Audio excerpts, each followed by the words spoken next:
Bismillahirrahmanirrahim. Assalamualaikum warahmatullahi wabarakatuh. Bapak-bapak, ibu-ibu, mas-mas, mbak-mbak, khususnya adik-adikku sekalian yang dirahmati Allah dimanapun Anda berada. Kembali di Iip Channel bersama saya, Iip Wijayanto. Kali ini kita akan membahas tema mantan tetap jadi milikmu, meski ia sudah benar-benar tidak mau denganmu saat kamu lakukan 3 hal ini. Ya, jadi mantan sudah benar-benar tidak mau dengan kita, ya. Bahkan mantan sudah bergerak untuk mencari pengganti kita. Kita bisa mengetahui itu, ya. Kita bisa tanya-tanya tuh ke teman sahabatnya mantan, apa yang mantan kerjakan pada saat ini. Ya, bahkan dari media sosialnya pun kalau kita bisa mengintip, ya, kita akan melihat, ya, ada orang-orang yang mulai berusaha mendekati mantan, ya. Kan tandanya sangat terlihat itu. Misal rajin sekali memberikan komentarnya di setiap postingannya mantan, dan mantan meresponnya.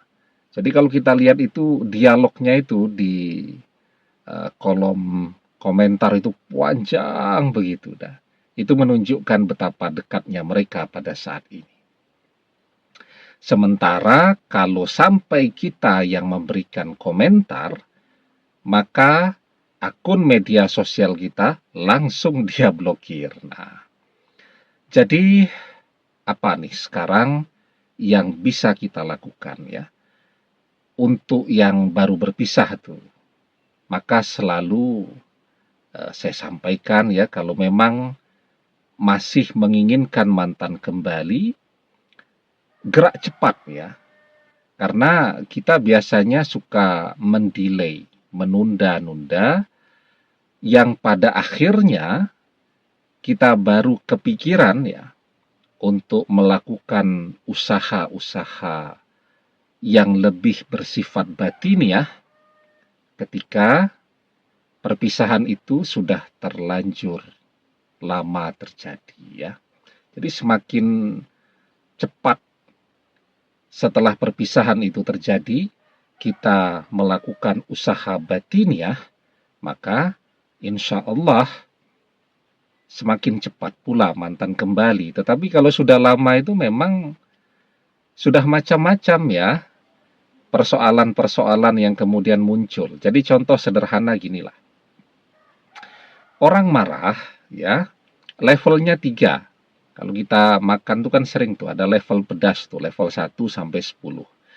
Kalau level 1 itu cabenya 1, kalau level 10 cabenya 10 gitu kan. Ini marahnya itu cuma di level 3. Tetapi karena bersama mantan, itu ada begitu banyak orang-orang yang tidak suka kepada kita. Sahabat, teman-temannya, sebenarnya kan itu semuanya adalah musuh dalam selimut, ya. Tidak kelihatan. Kalau di depan kita kelihatannya baik, tetapi mereka selalu berusaha memisahkan mantan dengan kita. Nah, ada begitu banyak orang-orang yang tidak menyukai kita dan itu dekat dengan mantan, ya. Setiap hari mantan dipanas-panasi untuk membenci kita, ya, untuk menjauhi kita, bahkan mereka mengupayakan agar mantan segera mendapatkan pengganti kita, ya. Jadi dari marahnya level 3 karena dipanas-panasi terus jadi level 9, ya. Nah, akhirnya memang jadi sangat sulit untuk menarik mantan kembali, ya. Saya punya beberapa saudara tuh, ya, yang sedang berpisah tuh dengan mantannya. Ini mantan suami atau mantan istri, ya. Karena saudara kan telepon begitu. Saya tanya, sudah berapa lama pisahnya?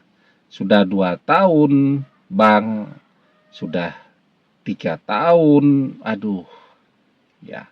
Itu sudah luar biasa tuh sulitnya kalau sudah selama itu. Kalau baru 2 minggu, ya, 3 minggu, itu harapan untuk bisa menarik mantan kembali tentu sangat besar. Tapi kalau sudah 2-3 tahun, kita dengan teman sekolah, ya, tiap hari bersama, 2 tahun lulus, kadang-kadang kita lupa orangnya, ya, apalagi kalau sudah lebih lama dari itu tadi. Nah, tetapi kita usaha, ya. Apa yang bisa kita usahakan? Misal dalam 2 minggu perpisahan itu kita terus tuh ngejar-ngejar dia, ya, dan responnya tetap sama. Dia tidak mau, benar-benar tidak mau, ya. Atau sudah 2 bulan kita kejar-kejar terus, dan jawabannya tetap sama. Dia betul-betul tidak mau kembali kepada kita, ya. Nah, sekarang kalau usaha zahiriah yang ngejar-ngejar mantan ini sudah kita lakukan dan ditolak terus, maka sekarang waktunya kita melakukan usaha batiniah, ya. Jadi ada 2 usaha batiniah yang harus kita kerjakan kalau kita masih menginginkan dia kembali kepada dia, dan 1 usaha zahiriah, tapi bukan ngejar-ngejar dia. Karena kan mau ngejar-ngejar bagaimana lagi kalau misalnya dia sudah pindah tempat dan kita tidak tahu dia ada di mana sekarang. Nah, jadi 2 usaha batiniah itu. Saat perpisahan itu terjadi, sebenarnya agar mantan ini, kalau perpisahan itu bukan karena orang ketiga, ya, segera pagari dia, ya, agar tidak ada orang yang bisa mendekati dia. Pagari mantan, agar yang bisa mendekat, artinya kalau orang itu mendekat dia merasa nyaman, merasa tentram, merasa bahagia, itu cuman kita, ya.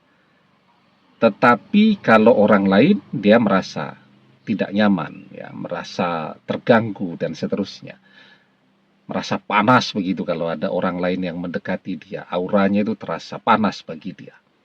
Tetapi ketika kita yang mendekat, nah itu auranya terasa tentram bagi dia. Jadi pagari dia, ya, segera. Tapi ya, dan kita biasanya malas banget nih kalau sudah memagari itu.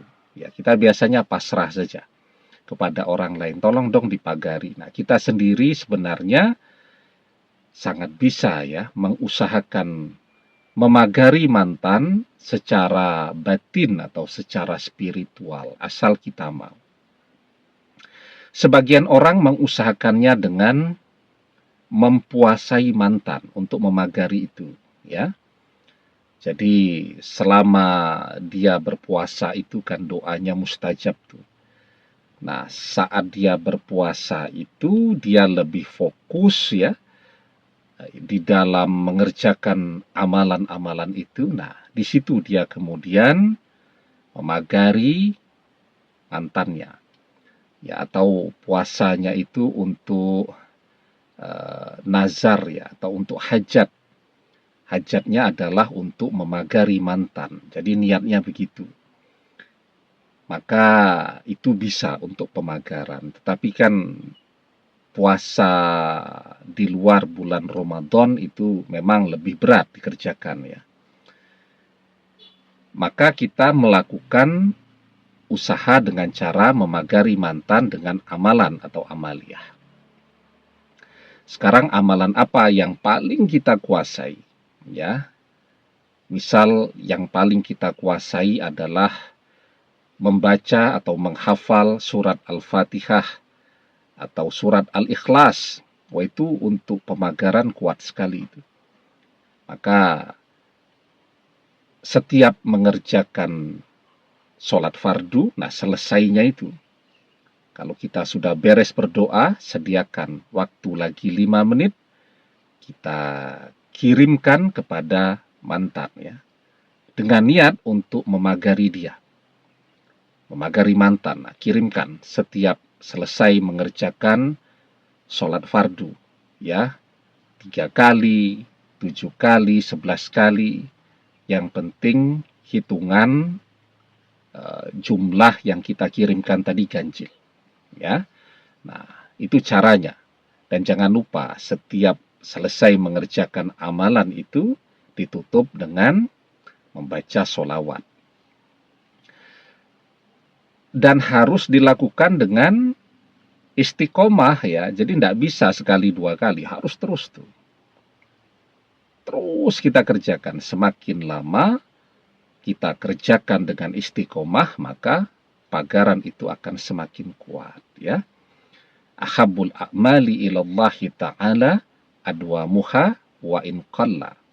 Amalan yang paling Allah cintai adalah amalan yang dikerjakan terus-menerus walaupun itu sedikitnya. Nah, itu usaha batiniah yang kita lakukan. Kemudian yang kedua, tentu dengan berdoa. Doanya apa? Doanya agar kita ini menjadi satu-satunya jodoh bagi mantan selamanya dunia akhirat. Ya. Jadi kalaupun mantan tidak berjodoh dengan kita, dengan doa kita, takdir akan berubah, mantan jadi jodoh kita. La yaruddul qada'a illa doa. Tidak ada yang bisa menolak takdir kecuali doa. Nah, kita berdoa terus ya. Setiap selesai mengerjakan sholat fardu, berdoa.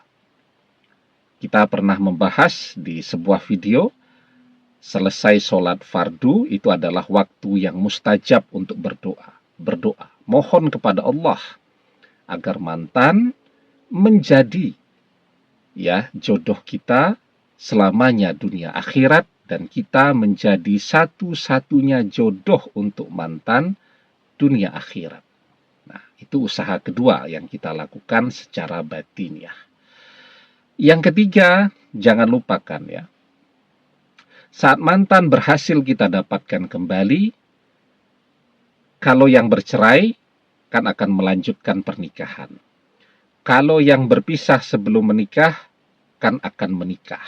Nah, pernikahan itu fondasi terkuatnya adalah kemampuan ekonomi yang kuat. Semakin kuat keadaan ekonomi sebuah keluarga, semakin kecil pula pertengkaran-pertengkaran yang terjadi, paling tidak yang disebabkan masalah ekonomi, pendapatan, pengeluaran, dan seterusnya itu. Ya, kalau suami istri itu bertengkar itu ya biasa-biasa saja. Tapi kalau persoalan ekonomi bisa beres, ya paling tidak orang tidak lagi pusing nih untuk hal ini. Nah, jadi usahakan ya, bekerja dengan semangat, menabung sebanyak-banyaknya, ya, agar kita bisa memberikan yang terbaik untuk mantan saat dia berhasil kita dapatkan kembali. Kalau belum nikah, ya kan, kalau laki-laki kan otomatis harus melamar ya. Mesti pertanyaannya apa tuh namanya, maharnya apa nanti, mas kawinnya apa, kemudian keluarga calon mertua minta pesta pernikahannya seperti apa. Nah, kalau bisa kita penuhi itu, ya satu keuntungannya kita tidak pusing, yang kedua cepat prosesnya. Tetapi kalau kita tidak bisa memenuhi permintaan dari keluarganya, itu kan jadi persoalan baru tuh nanti. Apa kata keluarganya ke mantan? Tuh, diminta pesta di gedung saja tidak sanggup tuh. Nah, itu jadi persoalan baru. Karena itu bekerja yang semangat, ya, yakin bahwa mantan akan kembali, tetapi kita membutuhkan mantan tidak hanya kembali kepada kita, tetapi kita membutuhkan dia mendampingi hidup kita selamanya dunia akhirat. Karena itu, ketika dia kembali, dia mendapatkan yang terbaik yang bisa kita usahakan. Dan itu kuncinya, bekerjanya yang semangat. Demikian, semoga bermanfaat. Wallahu a'lam bishawab, billahi taufik wal hidayah. Assalamualaikum warahmatullahi wabarakatuh.